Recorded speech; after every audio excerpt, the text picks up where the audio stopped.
Oh, hi. Welcome to my home. I'm so glad you could make it today. And guess what? Today is a big day because I'm going to teach my daughters something very important. Can you guess what it might be?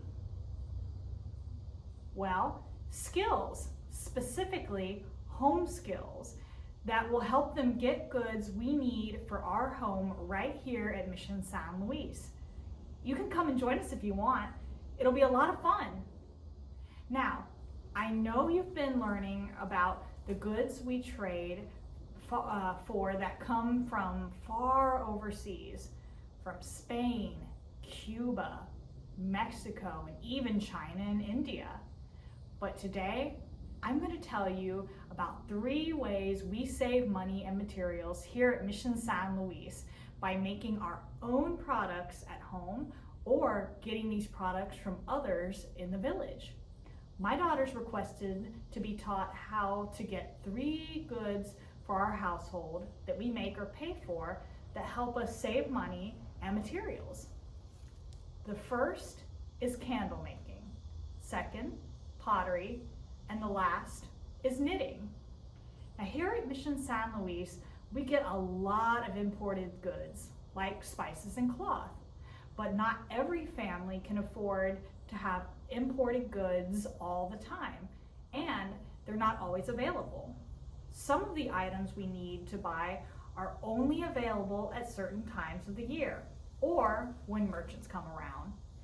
When they aren't available, we have to come up with ways to make them here at Mission San Luis until they're available again. Whew, it was really stuffy inside the house. I needed to come outside for a little bit to get some fresh air. But don't worry, we're still going to learn about the skills we need to make home goods. There are wealthier families that live here, like the De Florencias, who can get many of the items they want when they want them. But many of the families here need to make certain changes to their lives to get the items they need or want. For instance, we get Spanish pottery imported to Mission San Luis, but it's often expensive. And if it breaks, it may be a while before there's a merchant around who could sell us more. But we have a solution for that. We get some of our pottery made right here at Mission San Luis. That's why the Appalachian women make some of the pottery for us. The materials are local and it costs less than the imported Spanish pottery. In fact, we can find solutions for getting many of the items that we want. We even have an easy way for making light. Because of our abundant natural resources and materials here in Florida, there actually are a lot of items that we use every day that can be made by us from home year-round. And that includes candles.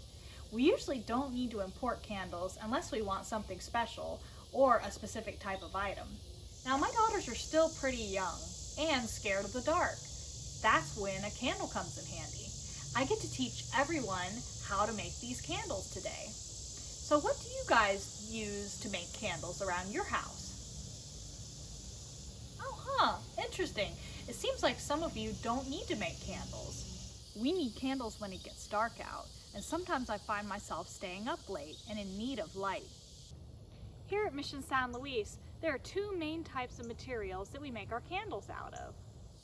With many families owning cattle ranches or haciendas around Mission San Luis, we have a constant supply of one important ingredient, tallow.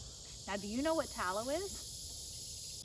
Well, tallow is a special piece of fat from a cow, and we use it to make the waxy part of the candle. Beeswax is another material that we use to make candles. Usually, beeswax is harder to find or more expensive to buy, but it's still a material we like to use when we can find it. That's because beeswax smells better than cow fat when it's burned and produces less smoke to fill up the house. Now, after we've chosen our materials, it's time to start making the candles. To make the candles, I have to heat up whichever material I'm using over the fire until it's completely melted. Once the wax is melted, I will grab a tall container of water and a wooden dowel or stick with a 4-inch thick cotton string hanging off the tip of the stick. To create my candle, I carefully dip the string into the melted wax until it's completely covered and wait for about 10 seconds. Then I pull it out and let the wax harden for about 30 seconds before dipping it into the water to cool off. I keep dipping my wax string into the wax quickly and immediately putting it into the container of water. I will repeat this last step over and over again until I have the desired size for my candle. I can make many different sizes. These candles will help illuminate our house when it becomes dark outside. We can also put them into lanterns so we can go check on the chickens at night. Not that we're up that late anyway, but it helps. Now when it's dinner time, we have to pull out our bowls and our cups and our plates, probably like most of you do. And a lot of our dishware is made of pottery. But this is a very special type of pottery. Some of our pottery is made of colonoware. Now, do you have any guesses as to what colonoware might be? Oh, good guesses. Well, colonoware is a special type of pottery made by the Appalachee. Since importing Spanish pottery can be expensive and can also be hard to get your hands on, the Appalachee actually make common pottery just for us here at Mission San Luis. This is sometimes not fancy pottery, but often the pottery that we use every day. This means that it gets damaged more easily and we need to replace it more often. The Appalachee use the pottery techniques that they have used to make their own pottery for hundreds of years, but instead of making Appalachee-shaped pots, they shape them into traditional Spanish pottery shapes. The different types of colonoware that we have made are mostly Spanish-shaped cooking pots, frying pans, plates, and cups. Before they make any pottery, they need to harvest the clay from the ground. Thankfully, they found a clay pit not too far from Mission San Luis. Clay needs to be purified before it's used, which means getting all the bad materials and minerals out of it, because it's been in the ground for a long time and it's gotten really dirty. Usually, soaking unpurified clay in water for a while does the trick. Once purified, the clay can be shaped into whatever style they want. The coil method is used here at Mission San Luis to make pottery. That requires making a flat base of clay and then using clay coils to build up the walls of the pot, and then the coils are smoothed out to make nice smooth walls. Now once your clay has been formed into the shape that you want, it's time to fire your pot. That means starting a fire and letting it burn down to charcoals and ash.